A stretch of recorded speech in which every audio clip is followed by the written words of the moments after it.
Greetings and salutations, brave hearts, urbanites, and Coach Mad Hatters. Welcome to the Stardome. It is truly my delight to be present inside this moment with you. I am your host, T. Marie Wiggins, founder of My Soul and head cheerleader for myself, which is capital S, capital E, capital L, capital F, Sacred slash Sankofa Energy Life Force. Today we will be speaking around the context of the Kindred coaching questmate, specifically the Christmas commentary of the Self Sacred for the closing of 2019 and the turning of a brand new century.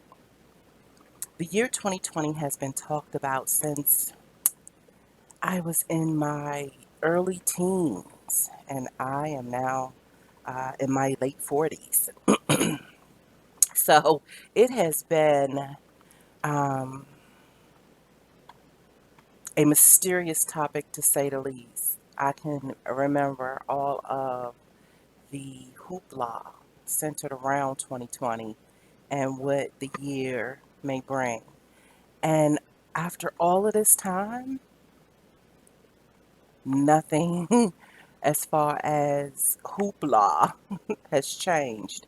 The energy, even though it has ebbed and flowed with regards to what it is that I've been exposed to around the approaching of this infamous year, nonetheless,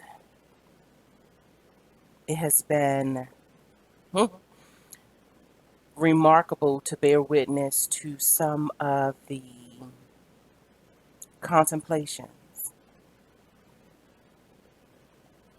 around what the year is actually going to hold. With that being said, I too have my own view, my own 2020 view of things. And I'm going to share some of that with you within this segment. A lot has to do with being the founder of one's soul, as well as the head cheerleader of oneself, of one's sacred alchemy,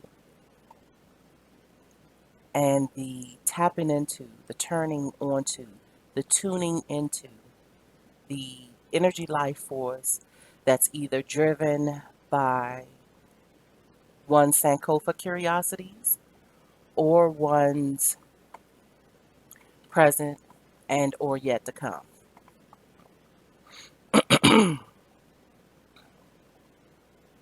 I am considered Gen X. I am considered inside of Generation X. I am also considered a Pluto and Libra people,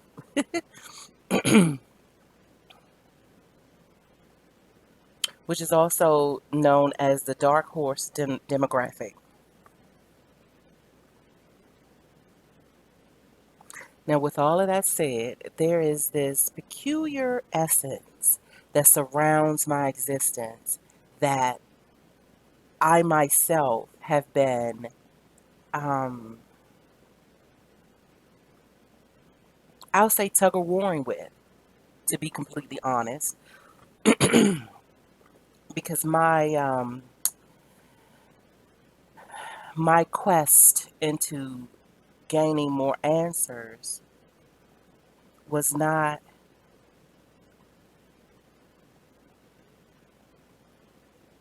a happy instance, to say the least. It was not something that I strategized. I didn't even knew. I didn't even knew. I didn't even know that this was what this was until I was already rock bottom, face down in my shadows, having numerous contemplations, conversations with death. I like to giggle about um, the role that Wiz Khalifa plays as Death inside of the Dickinson series. I think I've mentioned it in a couple of other recordings of how he makes Death look so sexy. Goodness gracious, America. He really truly does. And I say that if I had that particular depiction, I think my conversations probably would have not been so tumultuous, but they were, and I'm thankful for them. Why? Because I'm no longer scared to have the conversation with death. Now, does it mean when death arrives or I sense its presence, I do not flutter? Yeah, my heart flutters each and every time. Speaking of which, just yesterday morning, just before dawn, I could feel myself right on the urge of consciousness, but I wasn't quite there. I had the awareness that I was laying in the bed and daybreak had not come yet, but I could tell. There's just a certain sense of 4:30 a.m. It renders a different feel to the day.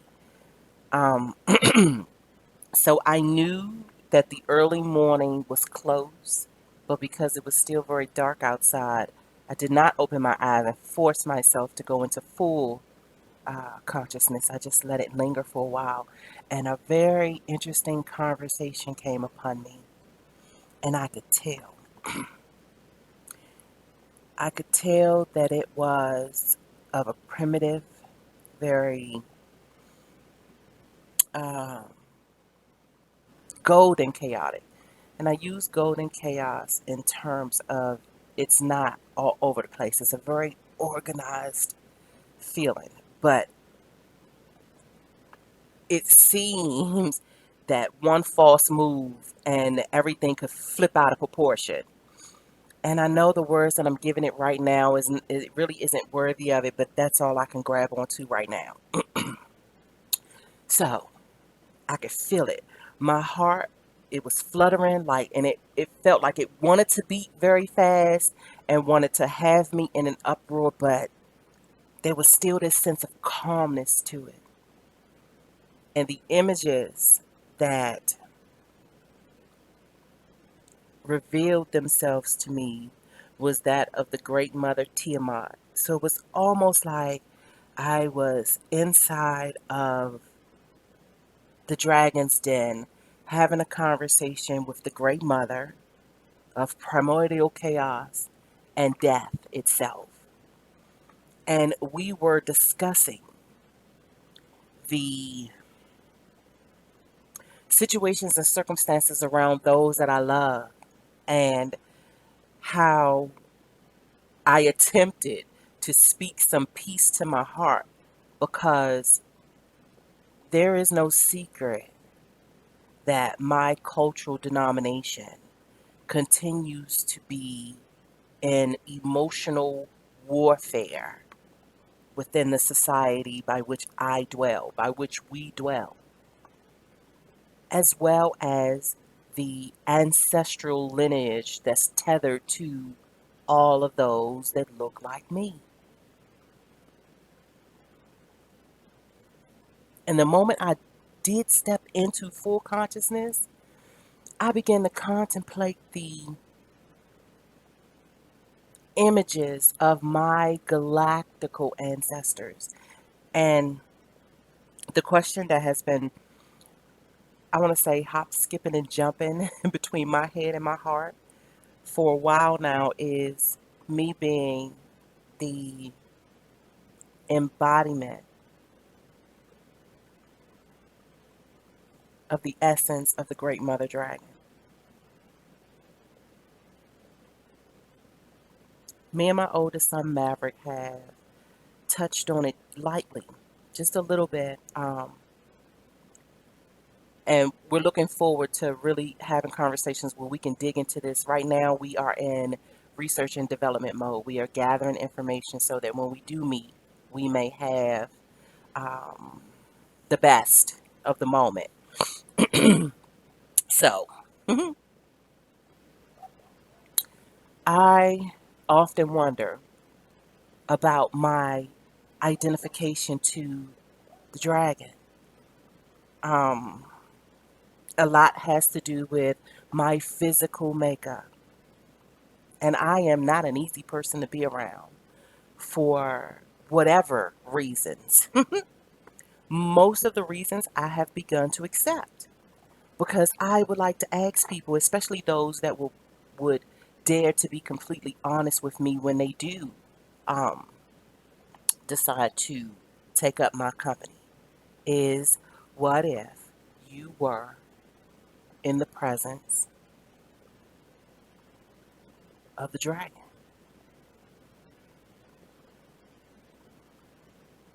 And see, these type of questions can only be contemplated if we remove ourselves from the physical.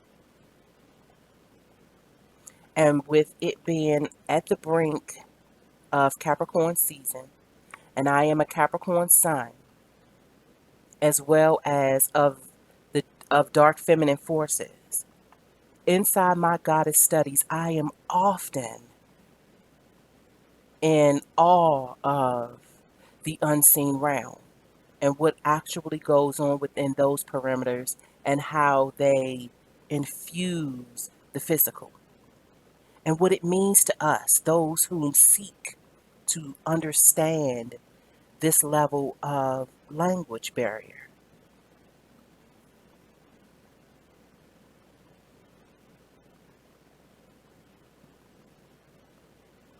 I don't think I am a Pluto in Libra person for nothing. And I also do not figure it be by chance that I'm considered part of an AKA dark horse demographic, as well as now being right in the eye of Pluto in Capricorn, which Pluto has been in Capricorn since 2008. My constant instructions, which would seem random if I was not already on the lookout for the connectivity of certain signs and symbols and stories and interpretations of the unseen. Dig deeper, dig deeper. That's constantly widen the lens to see the bigger picture, zoom in the lens to see the bigger picture. Either way, dig deeper, dig deeper. And I've always said I am not a superficial surface mainstream type of individual and had always been a seeker of deeper knowledge, the mysteries, the hidden, the the type of stuff where you have to dig up this and then go and dig up that and then hone them both together.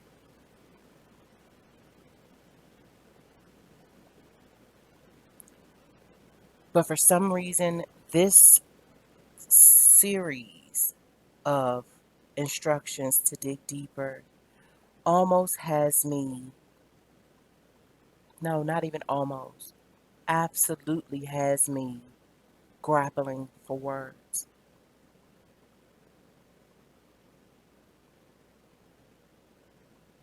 And it has taken me 3 days to gather up the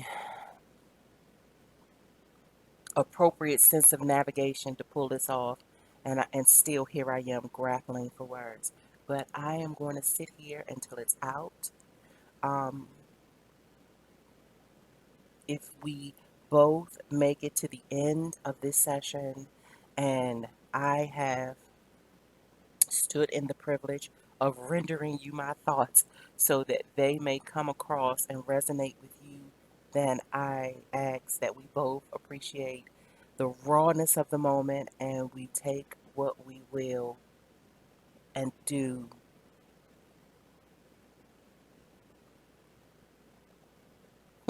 and just do do what's destined to be done. So the next thing that um, rose up in significance for me is the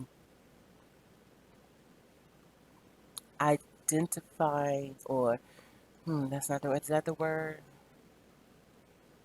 The identification of the ushering in of significant boosts to Divine's masculine energy.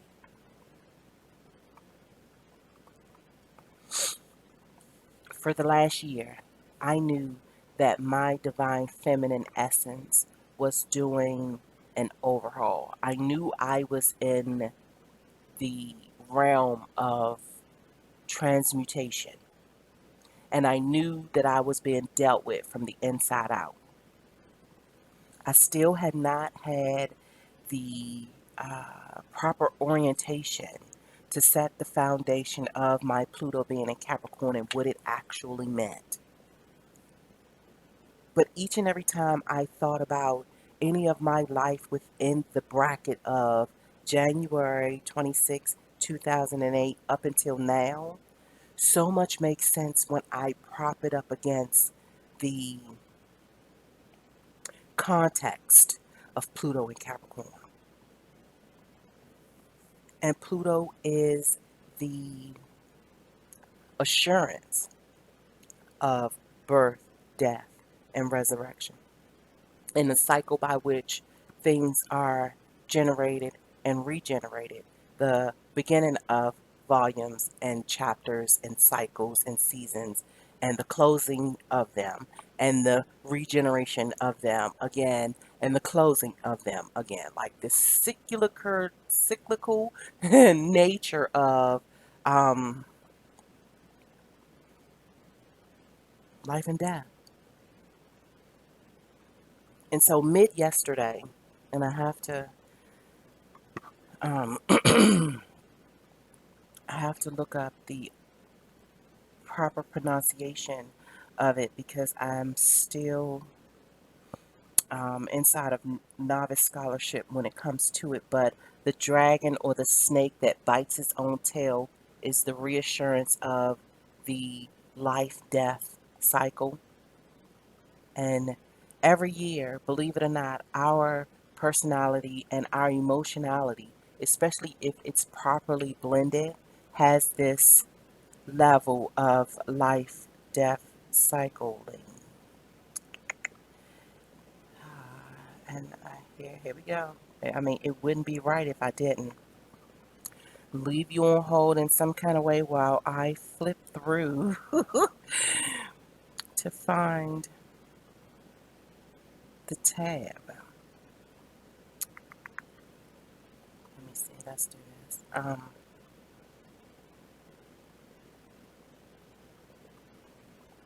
So it's um,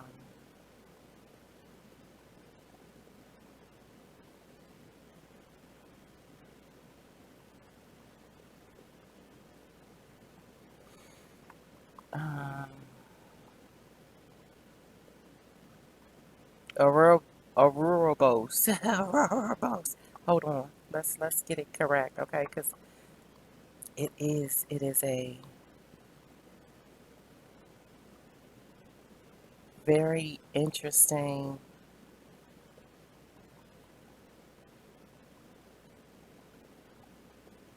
Uroboros,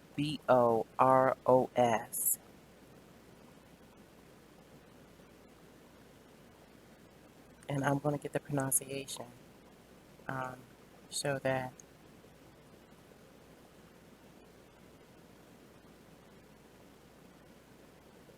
all things will be clear. There we go, Uroboros. I am going to Uroboros. That I'm telling you, that's a word to get to hoo get used to. Okay, so Uroboros.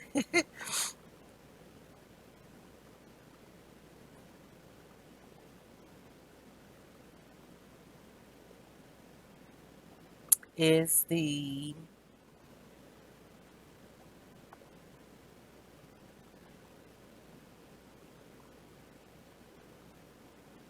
ancient symbol depicting a serpent or dragon eating its own tail. Originating in ancient Egyptian iconography, the Ouroboros entered Western tradition via Greek magician tradition and was adopted as a symbol of Gnosticism and Hermeticism, and most notably in alchemy,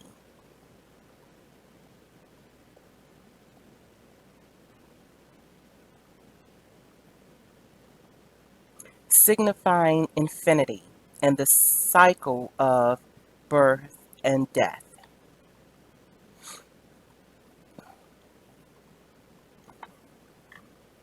Now, what's rather interesting about this particular symbol is that on my right arm, I have the I have a tattoo of my middle name, which is Marie, and the etymology around it is that of sorrow. It's actually it stands for quite a bit, but rebellion and the sea of sorrow are the two main catchphrases surrounding the word surrounding the name Marie. Inside of my meditation, midday yesterday, it popped up clear as day that I would get the dragon eating its tail surrounding my name. I had been for a while trying to figure out what um, body art was going to be next. I knew that I had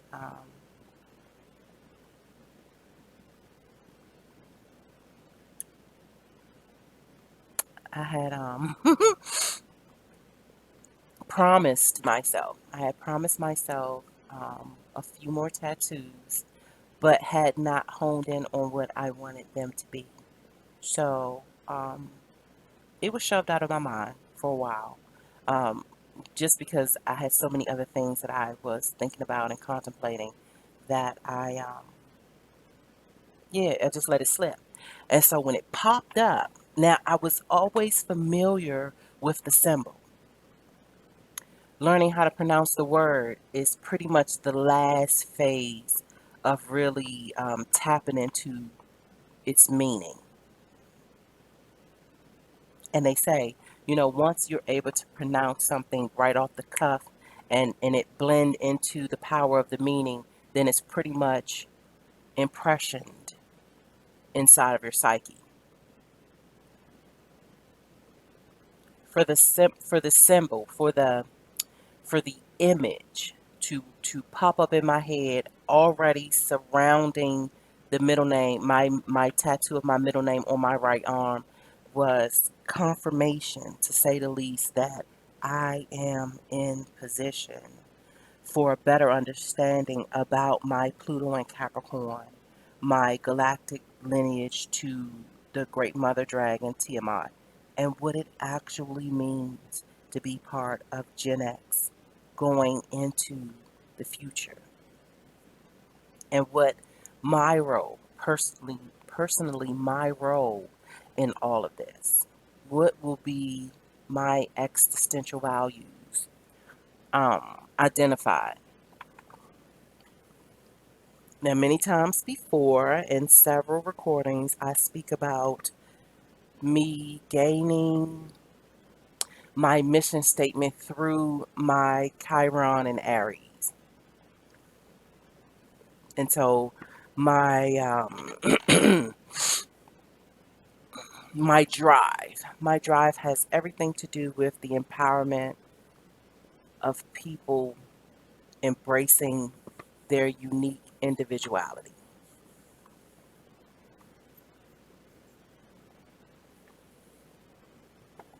My Pluto in Capricorn has been all about that.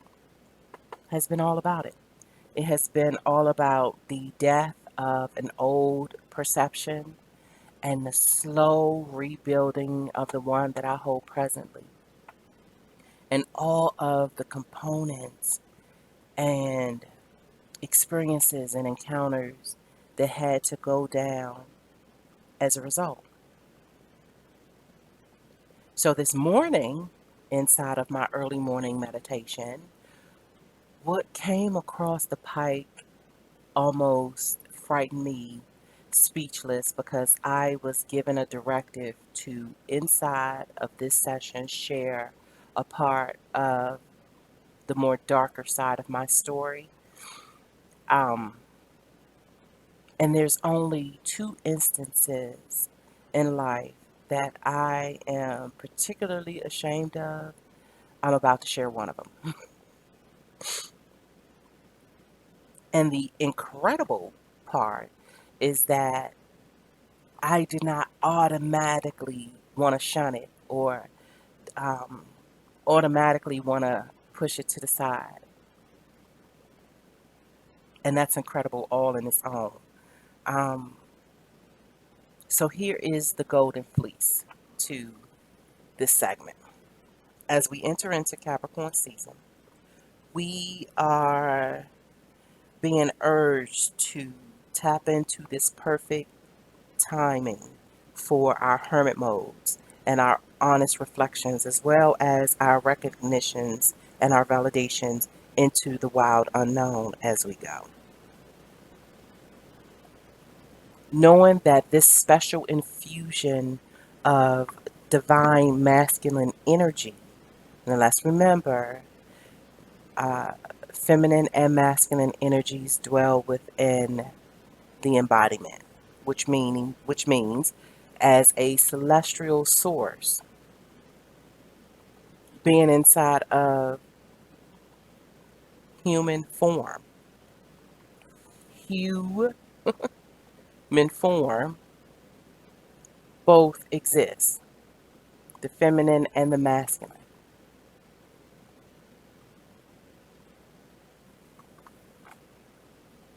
And since January 2008, it has felt like my masculine energies have been in the driver's seat. And I believe that it was mainly for me to be able to, at some point, speak firsthand about certain experiences and what it felt like. It was almost as if I was, how can I say this? I was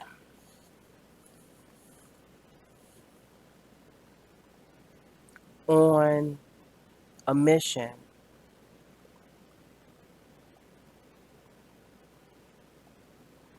but a little deeper than on a mission. It's almost, how can I say this? And it's amazing because no words are coming forth for me to be able to truly interpret how I feel about this.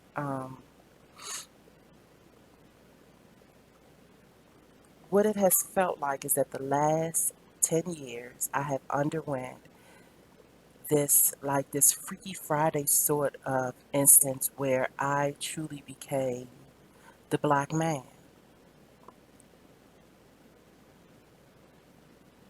for the sake of being able to speak on certain things by which I felt them firsthand, honestly, intrinsically felt them. Like I walked the shoes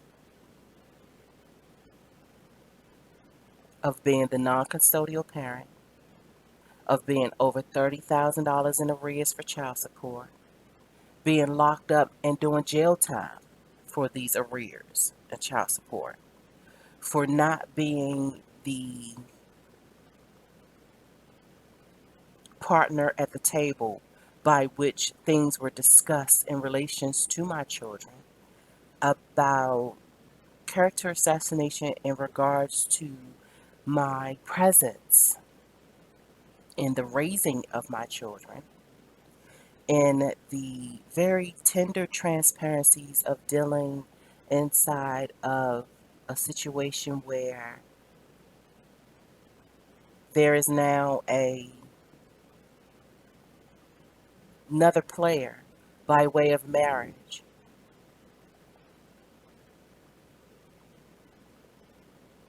and a host of other things, a host of a whole bunch of other things.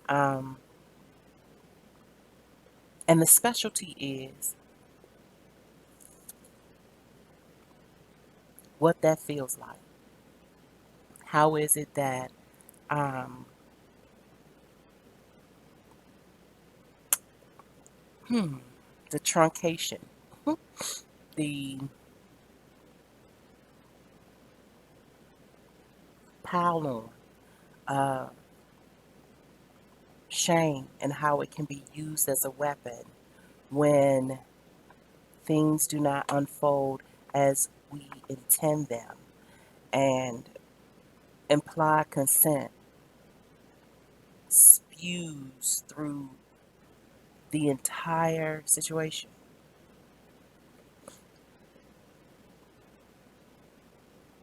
I have already asked for my ancestors that understand how I truly felt in certain situations to come forth to make sure that I render this recollection without improper judgment, meaning that I take full responsibility for the parts, plural parts, that I play,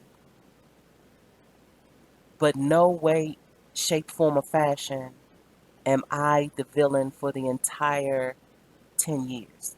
Absolutely not. And that it is being put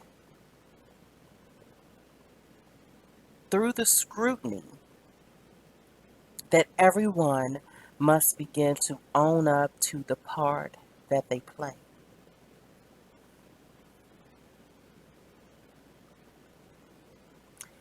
Even in contemplation, like I say, me mainly, as a Capricorn sun, will be honoring this Capricorn season in a different type of light, in a different type of image. Um, I know my lessons are being elevated, the quality of what I seek. The paradigm shifting is on a different type of frequency. So all of this at the beginning of 2008, I stepped into it because I was bombarded back then, bombarded with this silent hatred for my mom not getting out of the way and allowing me to have a proper relationship with my dad. She always felt like she needed to referee or be in charge of. And it used to strike me odd because my argument was always, I'm half his. He should not have to ask for me to come with him. It should really just be, I'm about to come get my kid. Like it was almost such a treacherous ping pong effect that for years I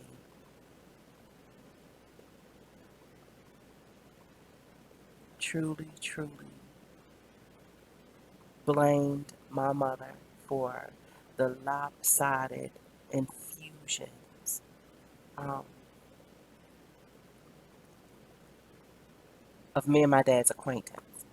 Now, does that mean that she is the sole problem? No, absolutely not. But my story is mine to have. And inside that story, I continue to gain strength, especially as I am seeking better understanding.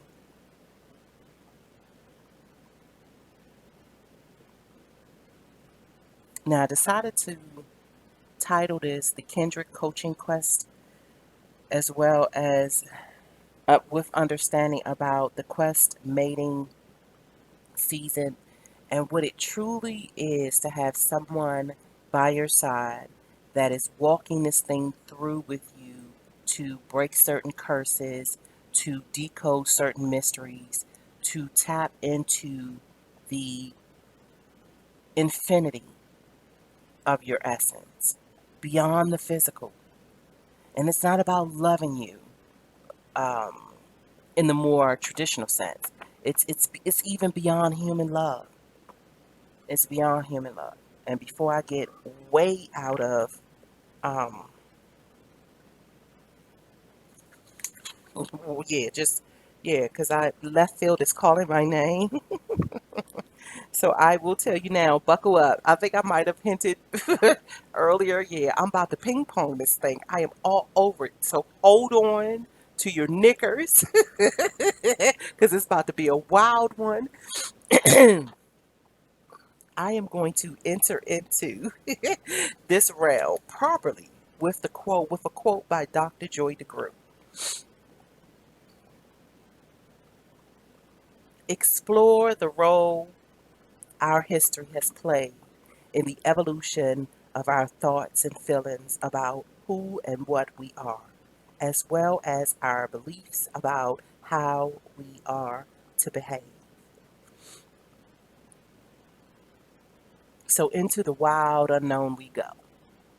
Of course, I have pulled cards, and like I said earlier, I pulled these cards 3 days ago, thinking that I was going to step on into this and give commentary and keep it moving. This has been one of the more choppier sessions to uh, develop so that I could get ready to record it. And folks think that many folks, many folks hold on to the belief that when you press the record button, that it just flows. No, you have to prepare for these things, especially if you're going to try to minimize the rambling. As you see right now, sometimes that don't even matter. You know, I hold the right to ramble. Thank you very much. So the conversation that is going to take care of this session is the um, the song by Lauryn Hill entitled "Tell Him." I personally would like for you, especially if you've never heard it before, to at least right now go and do a quick search, look it up, and tap into that. And if even if you haven't heard it in a long time, this will be a great moment to pause this session and become familiar or become reacquainted with the magic of that song.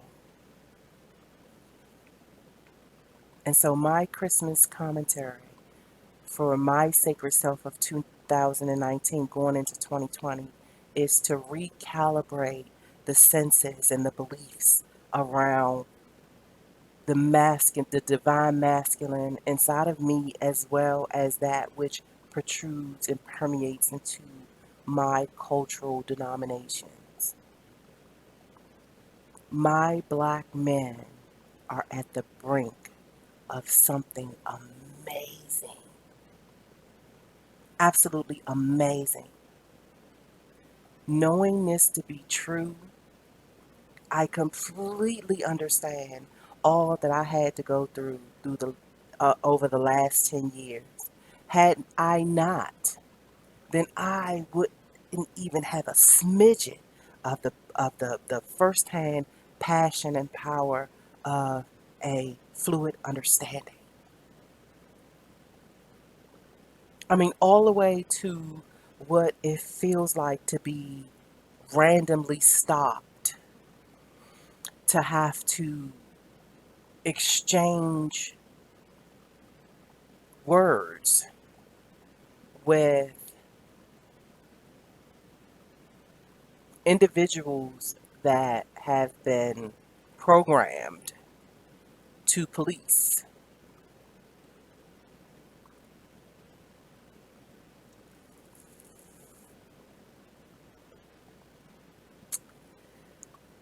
Okay,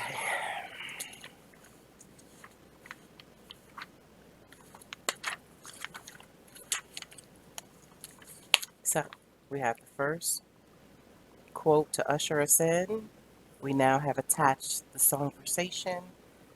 Now I am going to call things to order with regards to the Capricorn season with a quote from one of the greatest Capricorns of this time, Michelle Obama.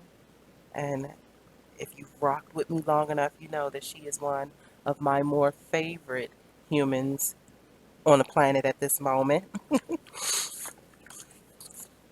And inside her book, Becoming, um, chapter 9, um, which I took into the notion that it signified completion,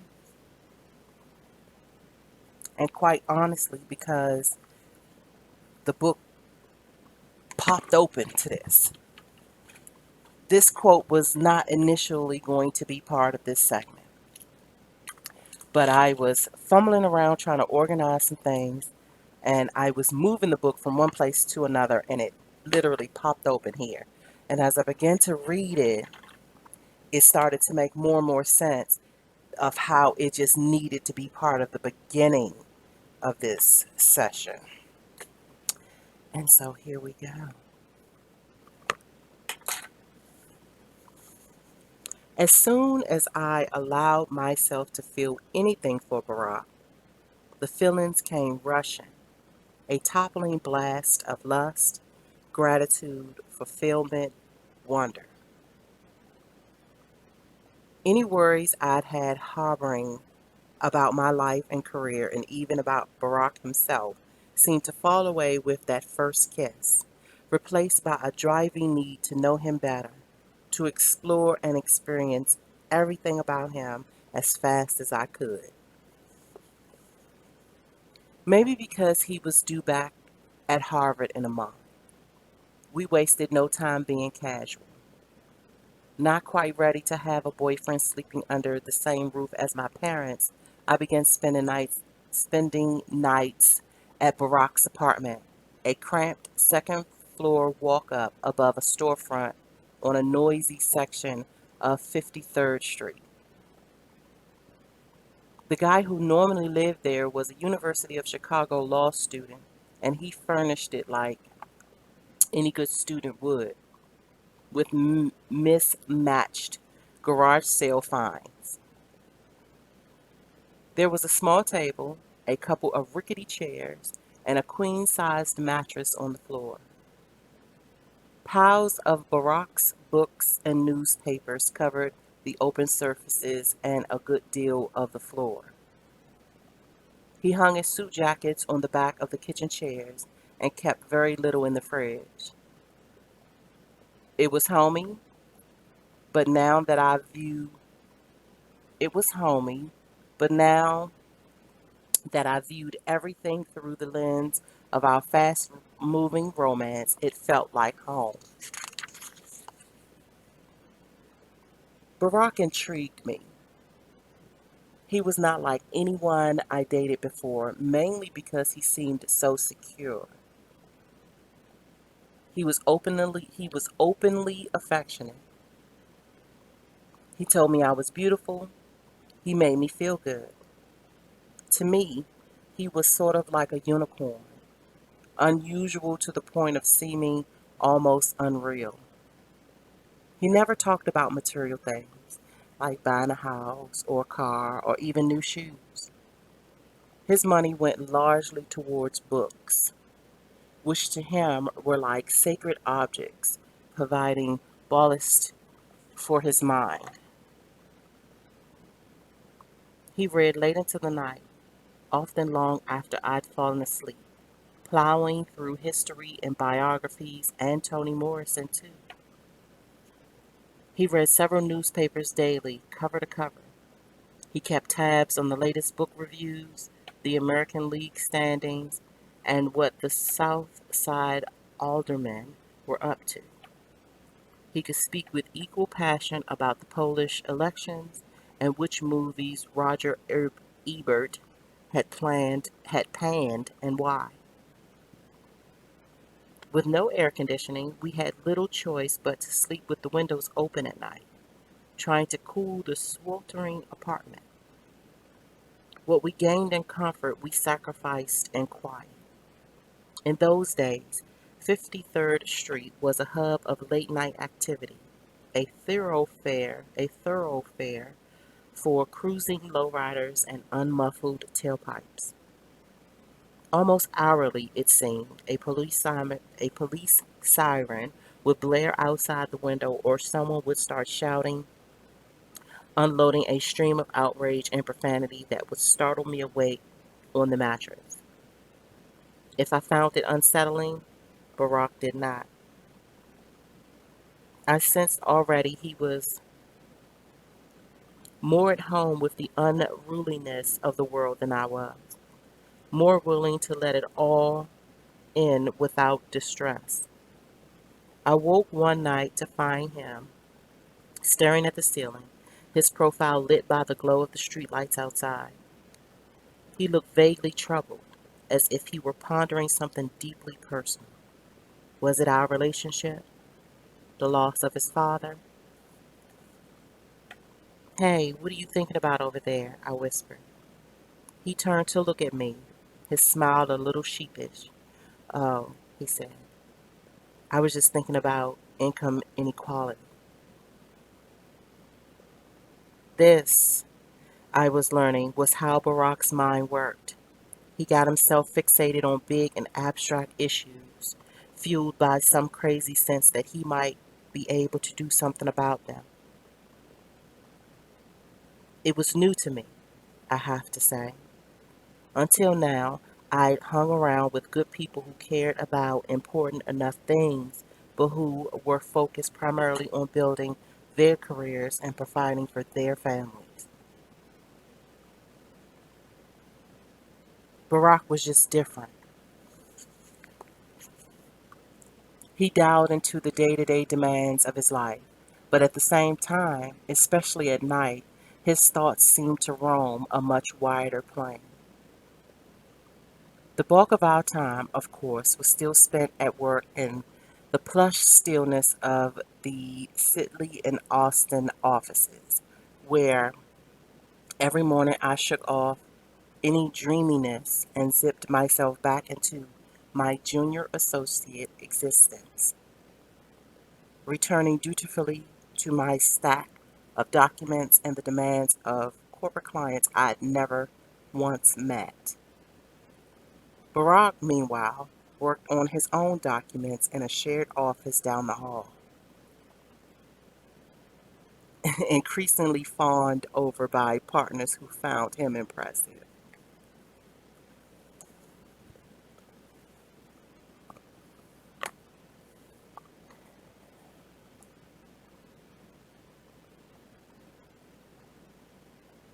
That section of the book I had never read before. I'm still in the early chapters. So for it to flap open to chapter 9 and give me a very eloquent display of a woman's insight about her man that was not cussing and fussing, hooping and hollering, trying to render control or manipulation. And that's not to say all black women do that, but trust me when I say, being a hairstylist of 20 years, I've seen my fair share of the shenanigans.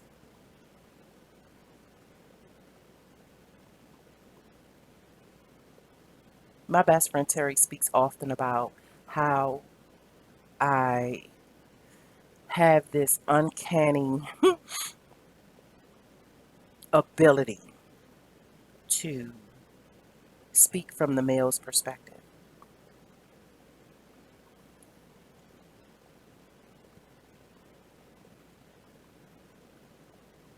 And honestly, it's nothing that I was doing, like I say, with strategy. Like it wasn't I can't say it wasn't on purpose because I think all things that have been unfolding, has been on purpose, whether I knew about the purposefulness or not. But it wasn't anything that I was initiating with full consciousness. It's making optimal sense now. But while things were unfolding, it was not. And there was a time when I was very harsh on women because it just seemed like all of them were the custodial parents and all of them were the controllers of the relationship between dads and their children. So much so that it started to dictate how I maneuvered in this world. And anytime I would see a situation where the mother was dictating and abusing her authority almost. And see, that's the parts that we don't talk about. We really truly believe that because the custodial parent has the children, that they are also the total authority.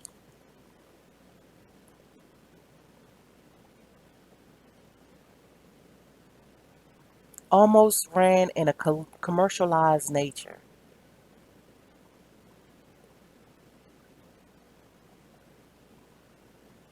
And it doesn't always unravel like that.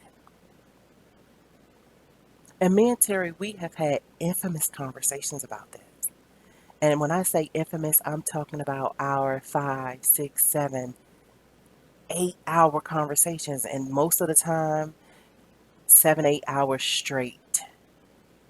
Maybe a brief interruption here or there. But yeah, we are known to have like these very, very elaborate unfoldings, trying to just hash shit out and gain a better understanding about what it all means.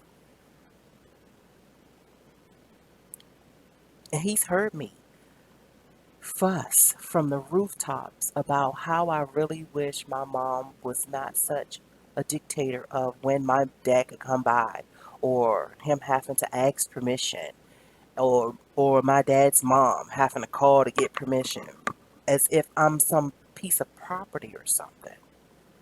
And that the only thing that would give the green light for if I could hang out with the co-contributor of my existence was if child support payments were paid on time or some ah it's a very tender situation and subject for me. I don't readily talk about it because most often I am part of the unpopular sense of the situation. Because it is really easy to jump on this whole deadbeat parent bandwagon. And it most of the time is all associated around money, child support payments, and permissions. And if we were to be very honest, even inside this tender transparency of the wild unknown, and I know that might sound like an oxymoron because there are no transparencies in the unknown, but I beg to differ because I think that once you close your physical eyes and suspend judgment by what has been historically put in front of us of how we should act and who we should be and the ways we should behave, then somewhere in the quietude, in the sacred space of the knowledge beyond what's socially conditioned,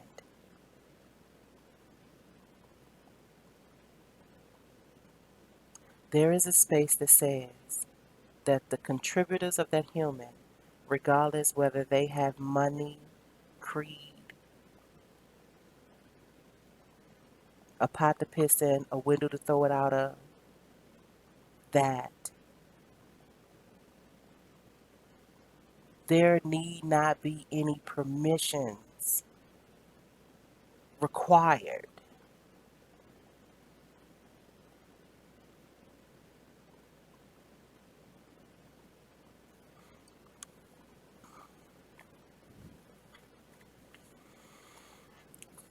with that said,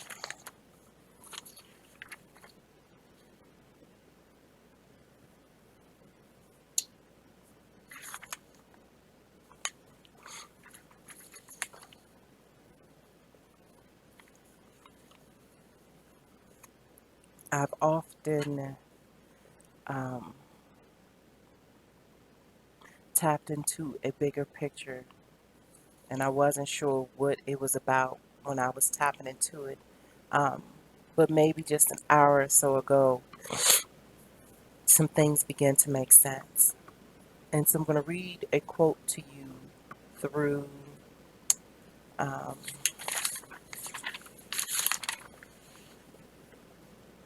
through the context that was brought by way of a book called The Origins and History of Consciousness by Eric Newman.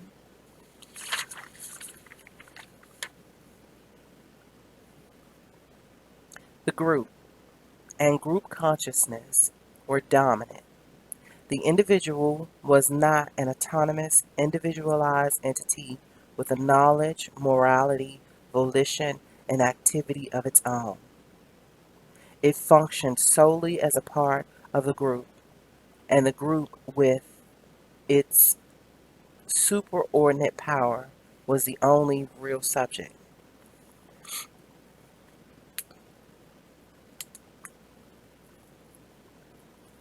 I've never been one to apologize for my notions around the agendas and the propagandas that prop up the enforcement of child support and how it tears at the fabric of tribe and trust, and how the issuance or the ushering of European centered group consciousness dictated how certain things would go down in a household that they knew nothing about. And I know I run the risk of having what I'm saying be misconstrued, that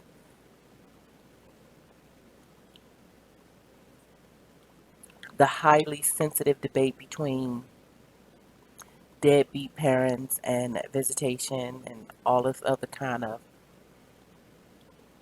peculiar complexities,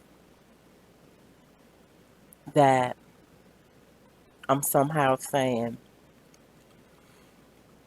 to throw all of the rules of engagement out the window. I am not. I am not. But just the mere suggestion that the non custodial parent has to somehow deal in visitations takes me back to my childhood, where I know for a fact it was not as simple as pay your child support and come get your kid. And it literally got lost in translation, where no one wanted to own up to what it is that I was seeing, of how much of a hard time was given to my dad. And I'm talking about an enormously hard time.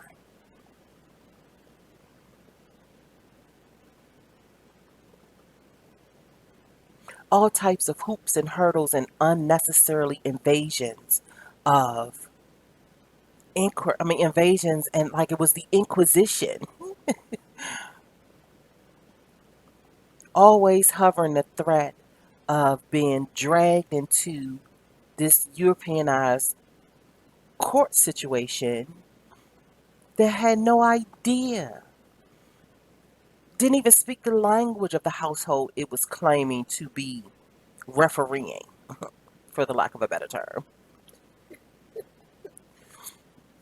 And I think it was all part of this dominant group culture. And seeing as that in order for the cases by which this court would see has to be initiated, it began to baffle me. Why is it that we're always running inside this courthouse that we don't even know the language? Like, we cannot go and speak for ourselves. We have to have some type of interpreter, aka attorney, to speak for us. That right there should allow us the better understanding that we don't really particularly belong in there. But that's another story for another time. We're already in an hour, and I've pretty much just been rambling. I haven't given any insight to the notes that I had written down.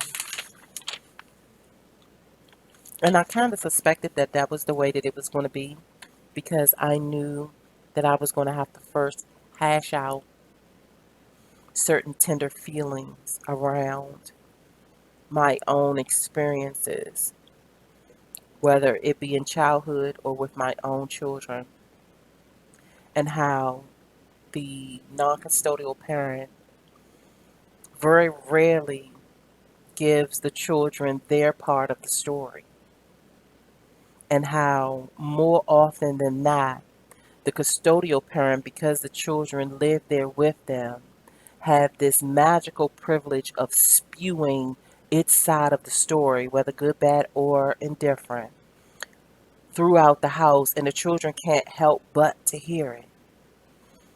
And on so many instances, including my own, where it's even the way you speak to me about them is uncanny, because I don't feel about them the way you feel about them. I don't even know the history. And so your tone pretty much bullies me into feeling some kind of way about them, and saying is that they don't come around often.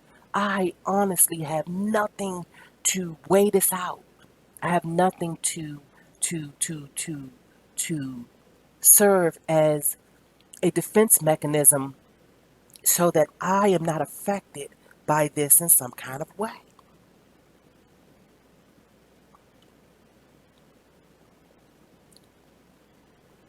And I believe the ushering in this boost for this magical masculine energy that is coming in is that we are starting to be challenged to shift into a different type of group paradigm, if in fact we're going to be engaging in this group thought sensation at all anymore. One's unique individuality, I believe, is going to render them suggestions by which, if in fact they find themselves in this non-custodial twilight zone, that there are going to be some very creative suggestions offered inside of their intuitive conversations with they themselves and I. That there's going to be this divine trifecta lens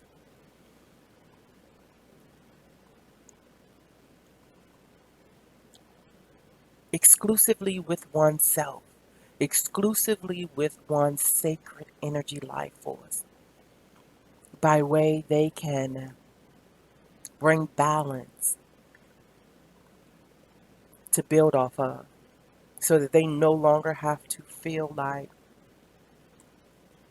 they have to buy respect as the co-parent, as the co-creator.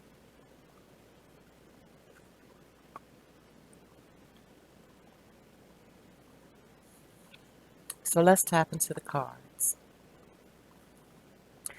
And I honestly believe that the message that is about to come forth is the Christmas commentary for the divine masculine energy that's going to level the playing field. It's going to help shift the paradigms.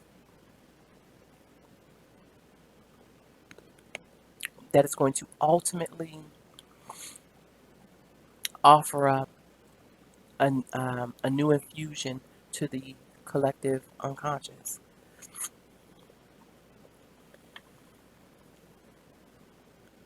And I'll also say that at this particular moment, um, I have been with a different view of Christmas for about 7 years now. And it's not that I do not partake in the celebratory part of it. I really truly do. But Christmas has revealed itself to me of a more of an energetic, more astrological, uh, zodiacal, archetypal type of happenstance. But because I was raised up inside the Jesus narrative,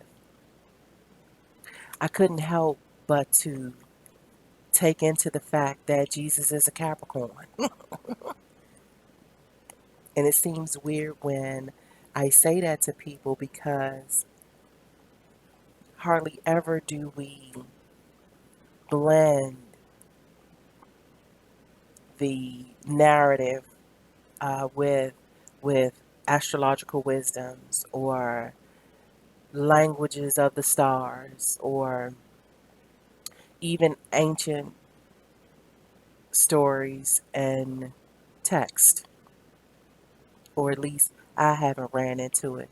If in fact it does exist, I look forward to becoming acquainted with it. But as I speak at this very moment, only inside of my head and heart spaces had I begun to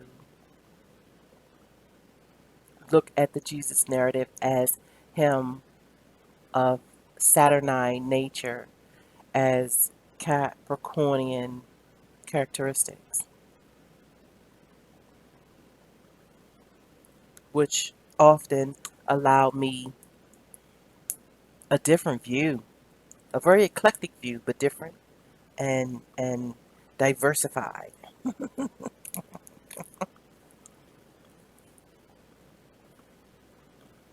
Because the church folk that I know, they love this. They love the slogan, superficial type of essence of the day, and they love the shopping part of the day. But very rarely did they tap into the no nonsense part and the real true reason for the season being that the celebration, if in fact we can even say it's his birthday. I mean, come on, let's okay, let me reel it in. I'm gonna reel it in because I know that's gonna require a different session all on its own. So I'm not gonna get sidetracked. I already been get on track here.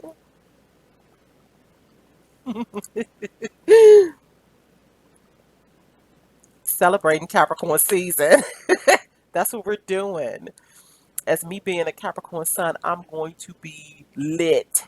And I don't mean intoxicated. I'm talking about energetically lit for the entire season, which is, for the sake of continuity and record, Capricorn season is from December 21st through January 21st. So it's from 12/21 to 1/21.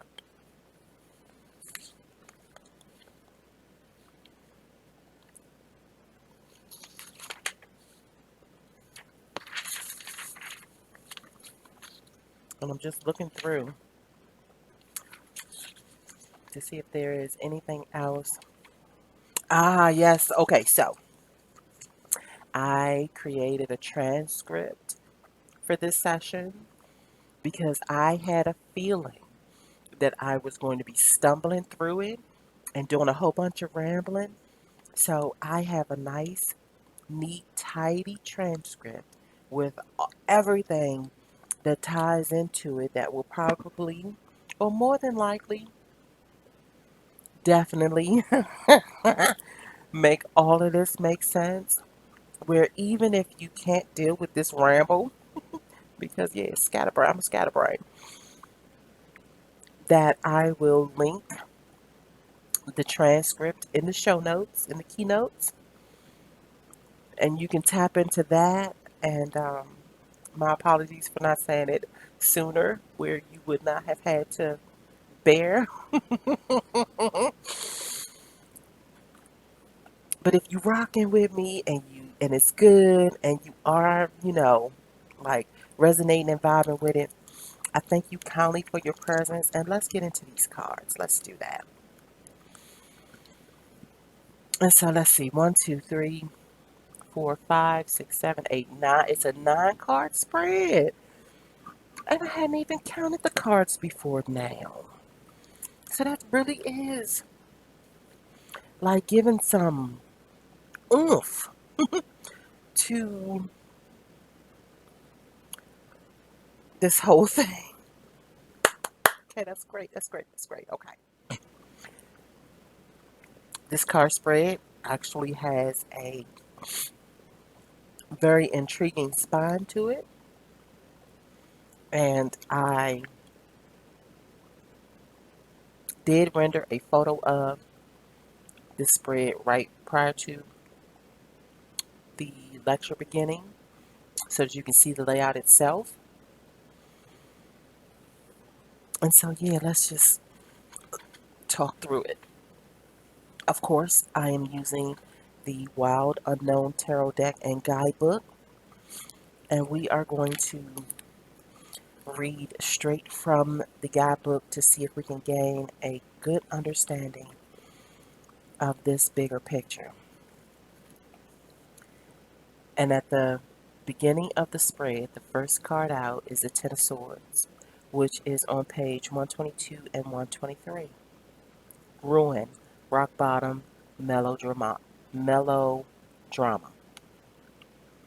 When a Ten of Swords appears, you finally hit rock bottom. You've let others walk all over you while you play the victim. Is it possible that you love the backstabbing and drama too much to move forward without it? If for not drama, what would you focus on? It's time to find out.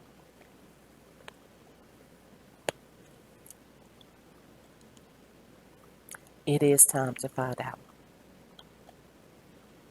The ushering in of this special energy, I believe in my whole heart that it's time to find out. It's time for the masculine to find out. And even though my attention is pretty much directed to the non custodial males who are dealing with the outlandish behavior of these totalitarian. I don't even know the word. These dictatorships that are masked as co-parenting situations.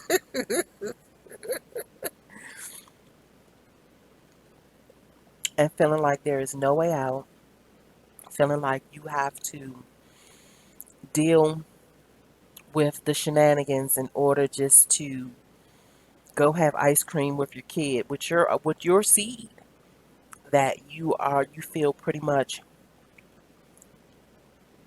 unrepresented and pretty much invisible inside of any type of courtroom or mediation or any of that, that it might have something to do with the group thought of the victim, and that there is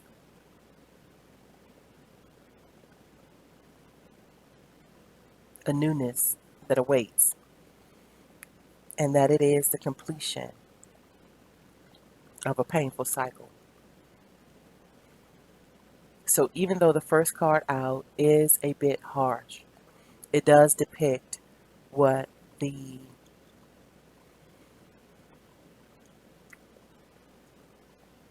overall rhythm of the situation has been for men of color and their dance, if you will. Nah, it's not even a dance because most of the time dances are happy. And their moments in the ring with the court system. And so the next card out is the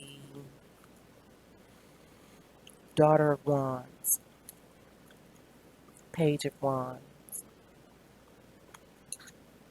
on page 64 and 65 of the guidebook. Visionary, passionate.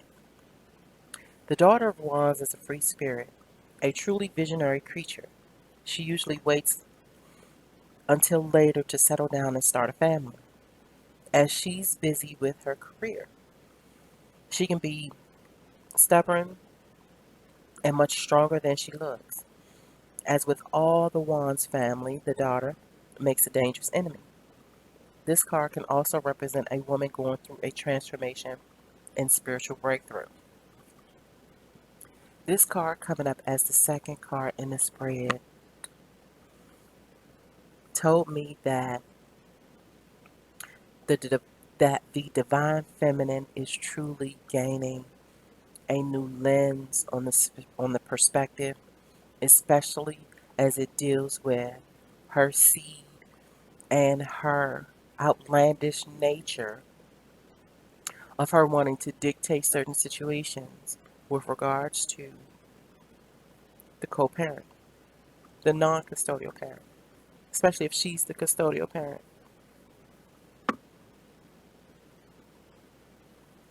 And I'll say it and say it again. My tumultuous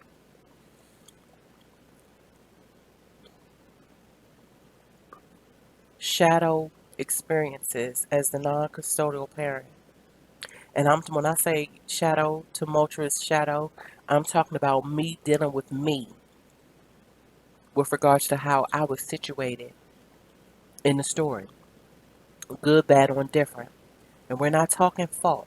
We're talking supreme evidence for perfect recollection, for perfect reflection.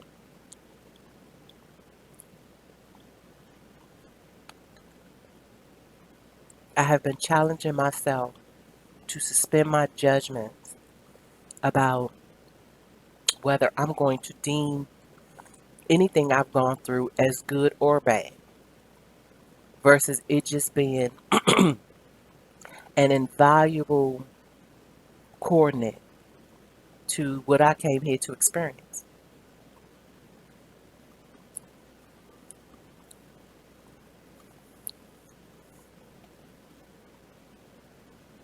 And so I think the custodial parents, whether it's male or female, is being invited to a better view, a different view, an enlightened view. And when she begins to tap into and adhere to that which she is being engaged inside of her inner spaces, that she's going to gain an enemy because there is a social essence that has been demanding that she look at her baby daddy as an enemy because he has no money or because he's not adhering to the rules of a courtroom that was never meant for her to step into in the first place. And when she began to, excuse me, when she began to realize that opening up a case for a stranger to go and enforce with regards to someone, whether she loved him or not, but was a co-creator of an offspring, realize that that is no place or no device that is useful anymore. And once these child support cases start to dry up, slowly but surely, mark my words, they are going to dry up. It's going to come a time where there is not going to be any child support enforcement. They're going to find something else better to do with their time and the money that's allocated to that agency. Or at least the black woman not going to be in there. And I know that that's a heavy, outlandish feat at the moment, seeing as that so many are still knee deep in the confines of this fuckery. But this card coming out tells me that this card can also represent a woman going through a transformation or spiritual breakthrough.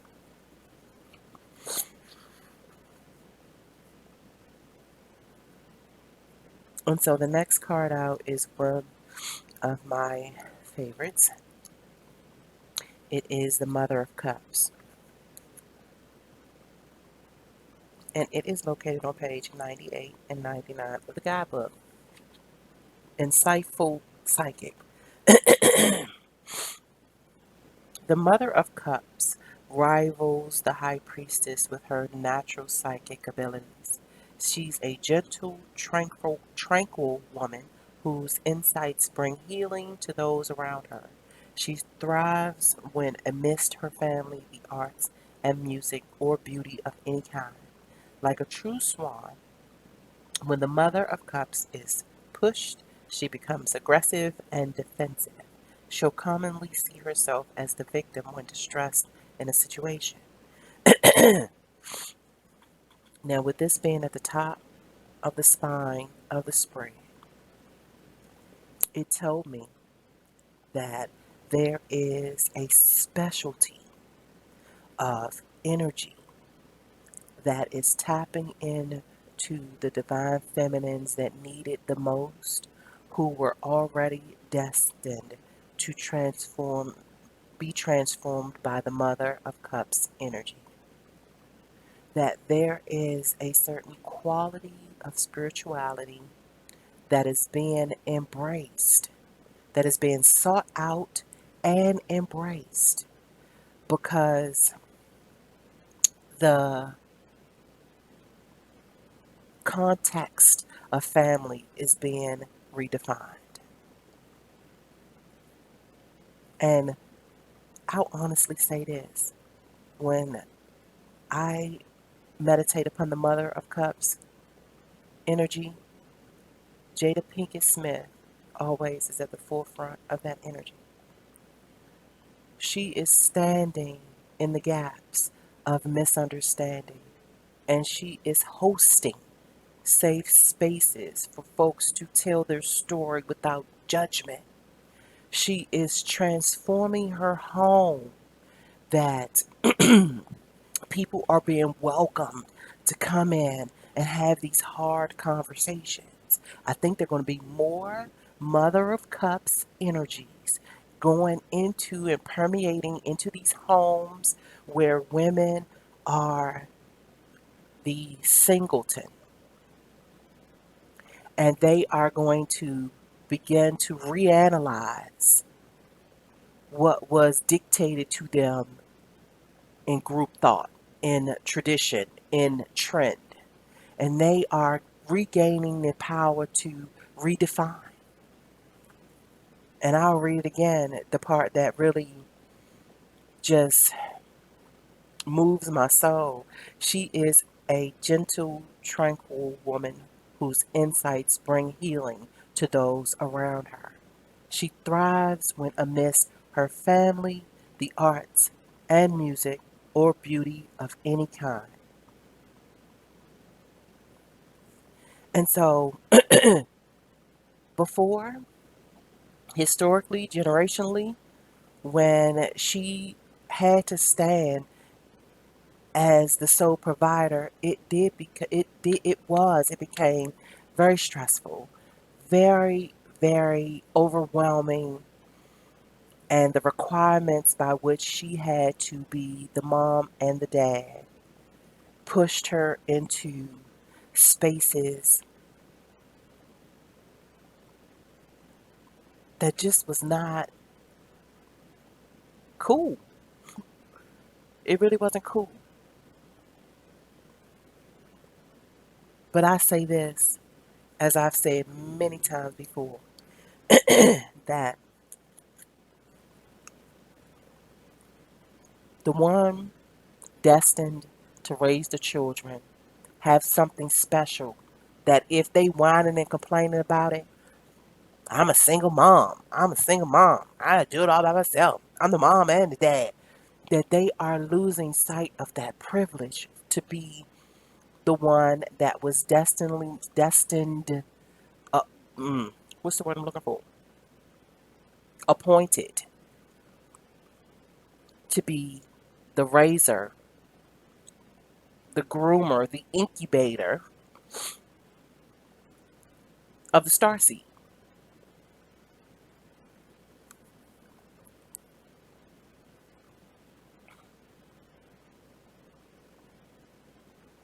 And I say that on the firm basis that there are no accidents. And everything, regardless whether we agree with it or not, it all intertwines into a bigger something.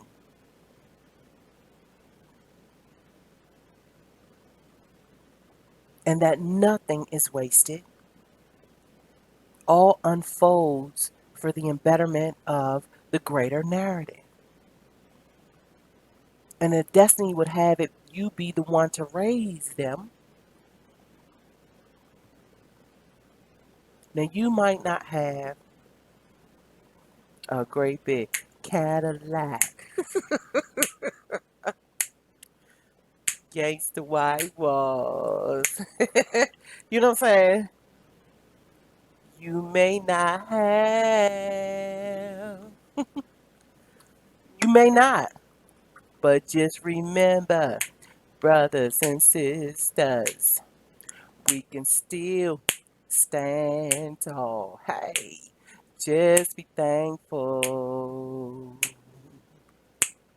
for what you got.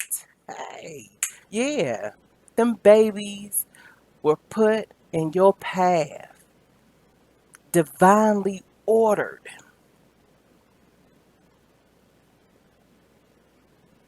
I had to grow into this notion. And I know this might, what I'm about to say might, if you know me and know my true situation, it might hit a little differently to hear it. But I often say that my ex husband was the luckiest out of the situation because he got to wake up with the kids every day. And my children are the type of kids that bring the sunshine in. Now, yeah, they might be, little knuckleheads every now and again, or might do things that'll, have you, you know, tap into disappointment or whatever. But all in all,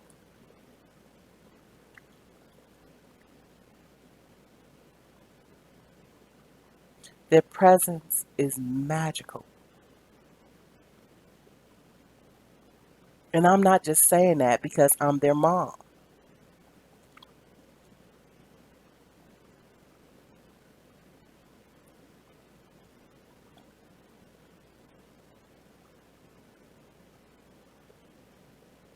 I had to digress. So the next card is the Nine of Cups.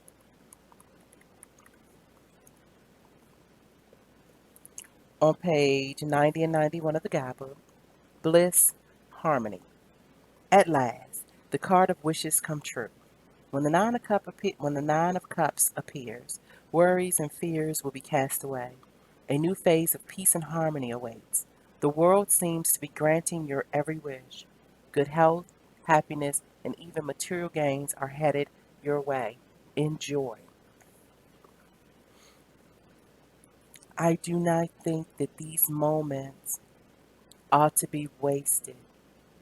The infusions of magical help within the unseen realm is upon us. And I say that with full confidence because for 3 days straight in the Washington, D.C. area, I have awakened to fog, dense fog, and it lightens and livens my heart. And I have snuggled into it and leaned into it and be having these heavy Council of Elrond type conversations. And very, very, very honored to be sitting inside of energy where a great deal of the planetary majors are present. I'm not allowing them to be in my energetic space and me not hit them up.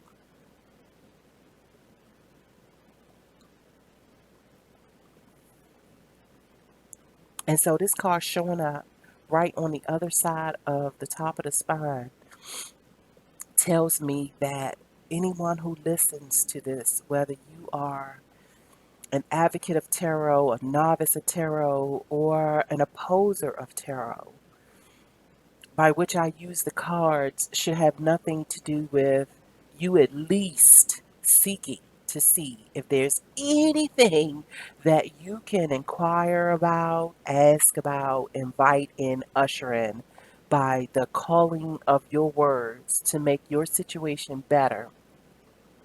Start planting the emotional and intellectual seeds by which you wish will take root come 2020, especially if you are a non custodial parent inside of some shenanigan with your seeds.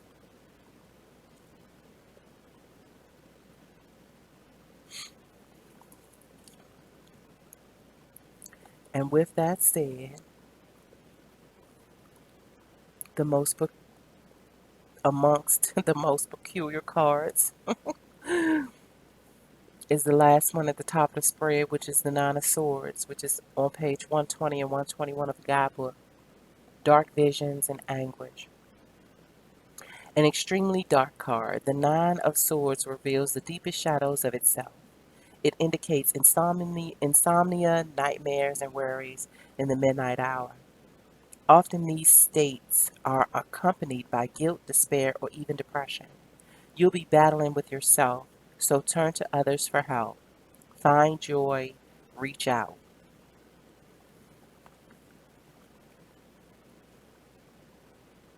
This was an indication to me that it is not going to be easy. And please forgive me if I speak with a tone that may suggest that it is going to be.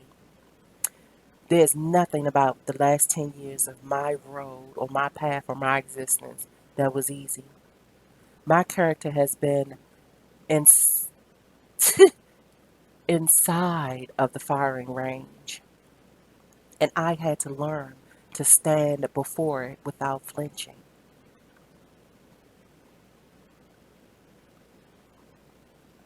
Being a Capricorn and having Pluto and Saturn, come on, those are the two most scariest planets on the planet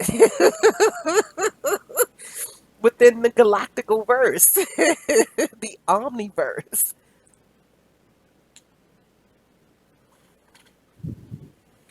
And I'm just gaining the wherewithal to speak about it. And I still have my days.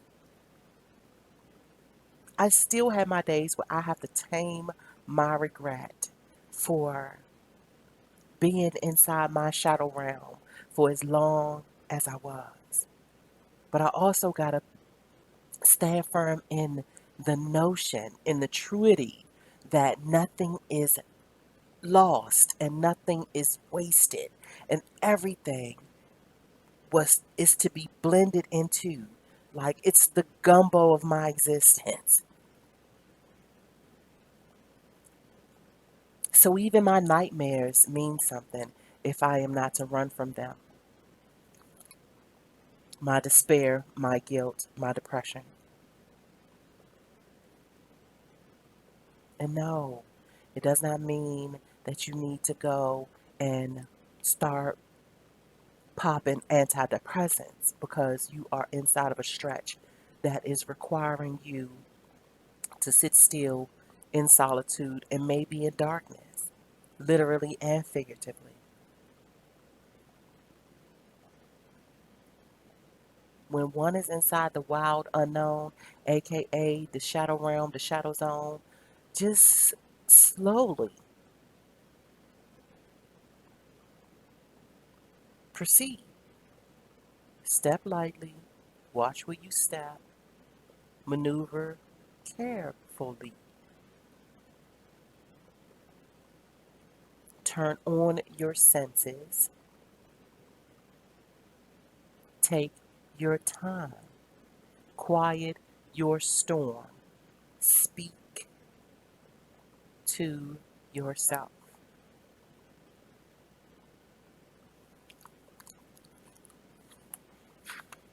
And so the next card is the Eight of Swords, trapped, powerless, on page 118 and 119.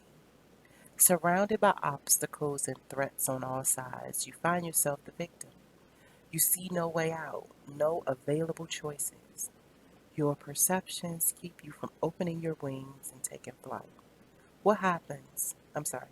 What keeps you suspended here? Yourself or others? The Eight of Swords demands an answer. You cannot hang here much longer. The new ushering of this energy and the summary around this card tells me that I must urge you to at least come into the agreement that you can no longer hang here. And trust me, because I have been walking inside of this masculine energy, and I truly think for the sake of me having my firsthand instances to rely on, that to keep it the way that it is futile. It is going to be damn near impossible to be the non custodial parent without any leverage. And I don't mean leverage like going to war. I'm talking about the complementary type of leverage where everything ebbs and flows naturally, and that respectful reciprocity finds its way into the situation, whether you have money or not, whether you have a job or not,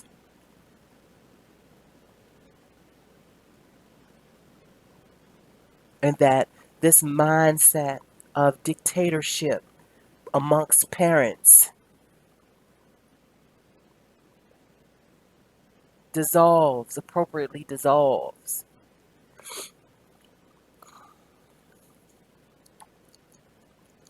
Which brings us into the next card, which is the mid of the spine of the spread, and that is the Three of Pentacles, which is on page 138 and 139 of the guide. Teamwork, determination, focus. The task ahead is a monumentous one, usually related to your job or career. The Three of Pentacles suggests you must focus all of your efforts. Discipline, strategy, and hard work are needed more than ever. If you become weary or overwhelmed, rely on those around you. This is a card of teamwork, so you may need the strength of others to conquer this mountain. To conquer. I don't know why I couldn't say that word. To conquer this mountain.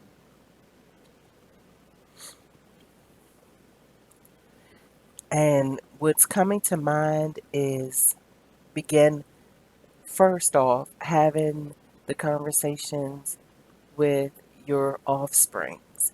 And I had to like truly begin to dispel my guilt and shame and depression with the firm understanding that my babies are truly a version of me, literally. and figuratively, spiritually and emotionally.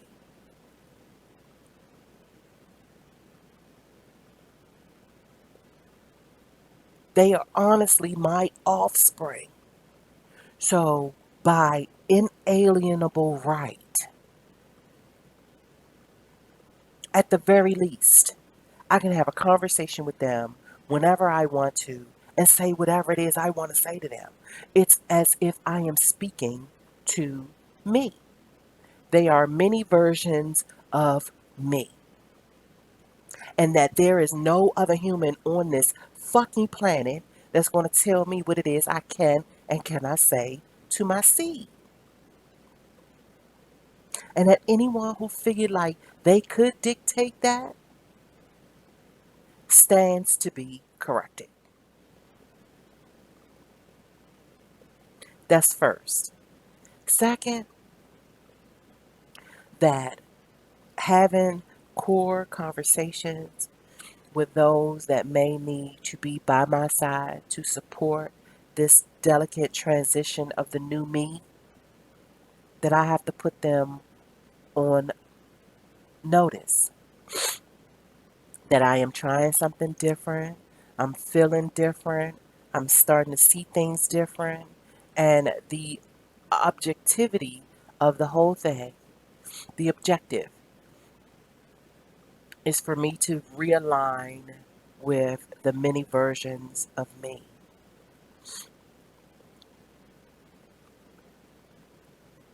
I also had to begin disciplining myself to release certain expectations, wanting to so badly um,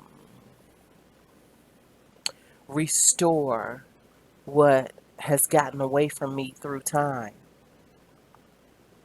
and just lean into the solace that I am going to not necessarily make up for time lost, but truly tap into a more quantitative nature for that yet to come.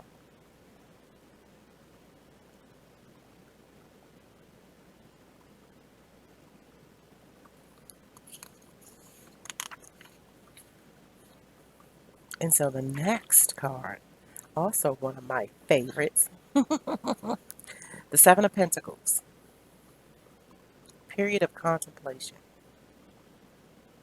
on page 146 and 147 of the guidebook. A curious card, the Seven of Pentacles, shows a period of contemplation and uncertainty.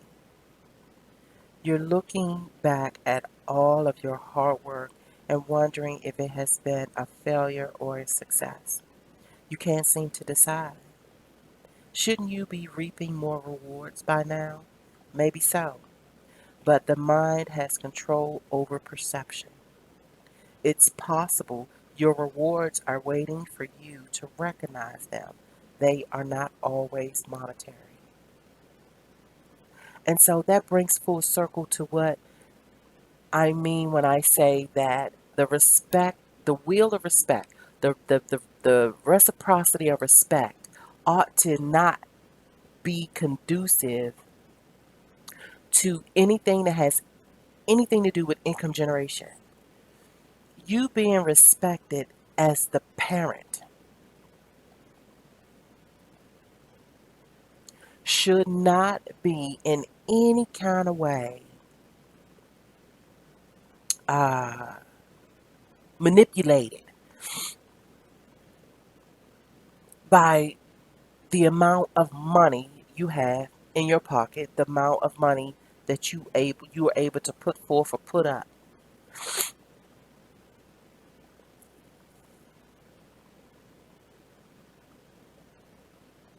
That child support is not always monetary, and that whether you have it or not ought not dictate your parentalship or the basis of it.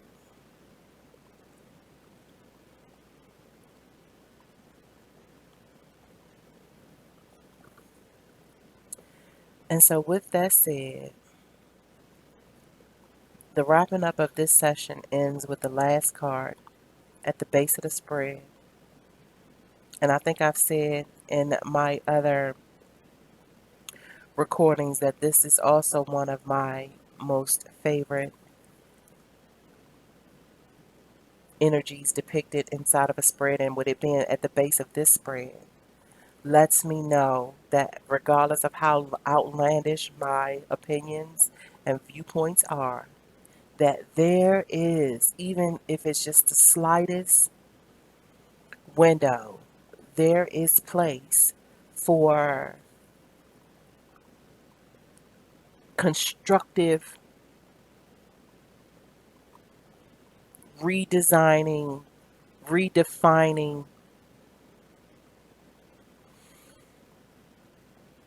validation to, or at least, how about this? Not even the validation just yet. The efforts to vet, like the vetting process. Contemplate it. Take seriously what I'm offering up and see if, in fact, it's doable. Try it on for size. Get it, see if you can fit it to your situation, because trust me when I say it's all customizable. Remember, I am speaking in terms of the empowerment of one's individuality. So, really, it really is just an offer up. And if it fits, if it resonates, appreciate. Almost take it as if I am handing you over a stockpile of fabrics, and that from that you will cloth or quilt whatever is comfy. And so the Ten of Cups, radiating energy, page 92 and 93 of the guidebook. The Ten of Cups overflows with positivity. Your goals are being realized, and the excitement around you is magnetic to others. You may feel as though light or color radiates outward from you, almost as if you're shining. Experience sensations like this with an open and joyful heart. Do not doubt this power.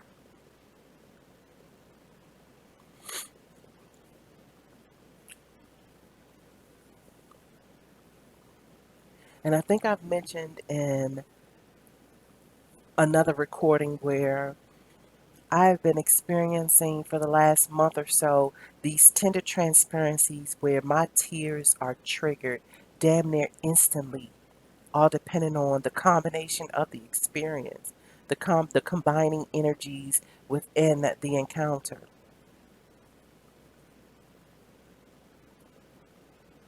This spread, when it first came out and I began to get acquainted with it, it brought me to tears because I began to look at what it would have been like if this whole child support device was not wedged in between my parents, and that I did not feel like a goddamn ping pong ball. That everybody maintained respectful reciprocity, and there was no permissions needed for the other half responsible for my existence to be part of my existence. And it's been such a tender trigger for me that anytime I would see a mother being overly controlling, it would instantly agitate me. Because most often, how the child truly feels is never sought out without the overbearing tone, like the third degree, and yeah, that kind of thing.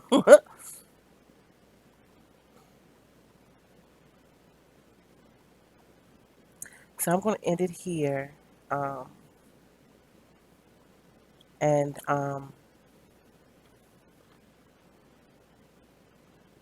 yeah,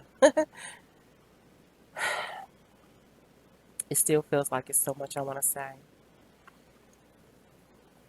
but I'm going to end it here, um, and allow this to permeate as part of the Christmas gift series, um, the Christmas commentary of Sacred Self for 2019. There will be another part before the new year kicks in. Also, because my stretch of uploaded recordings will be ending at the end of this year as well. It was never my intent to become a YouTuber. Truly just leaning into the suggestions from one of my buddies who offered a different way to step out there and give the public a sneak preview of me, because I speak from such unconventional terms, and the way I align myself as a coach is not uh, of the norm. I am not one situated to hold you accountable for anything or to put certain checkable items on your list, none of that. I am literally here as a tour guide when you step into the wild unknown to allow you a different perspective with how you may want to deal with something. It's still up to you. I am your cheerleader with regards to your unique individuality. And so maybe I'm more of an intrapersonal developmental cheerleader than I am a coach. But the way the society treats cheerleaders, yeah, I don't fit into that scope either. Other than the sis boom ba, rah rah rah. Yeah, that's about all you're gonna get. So I hope that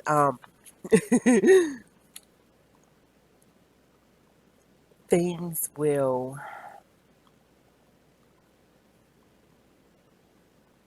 lighten up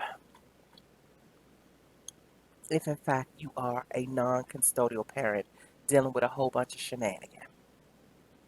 And I don't say that to say that my personal situation, I dealt with a whole bunch of shenanigans, but because I walked that path, I was able to see inside the courtroom, sitting, waiting to be called. So, sitting around all the other guys that were up against this avalanche of child support, and listening to the judge and how the tone of voice was projected towards the custodial parent versus the non custodial parent, and watching the buffoonery of these, I can't even remember what they're called. The the attorneys when you don't have the money to pay. I can't. The public defenders. Um, the public attorneys, but who whatever. Watching them fumble through case by case by case, not knowing who the hell who was who, or what was what, and papers flying everywhere. Just a walking, fucking walking disorganized mechanism. Like just fuckery, just straight fuckery. Just seeing all of it. Me being my natural analytical self, just watched it all go down. Where it just seems like the perfect setup. The perfect setup.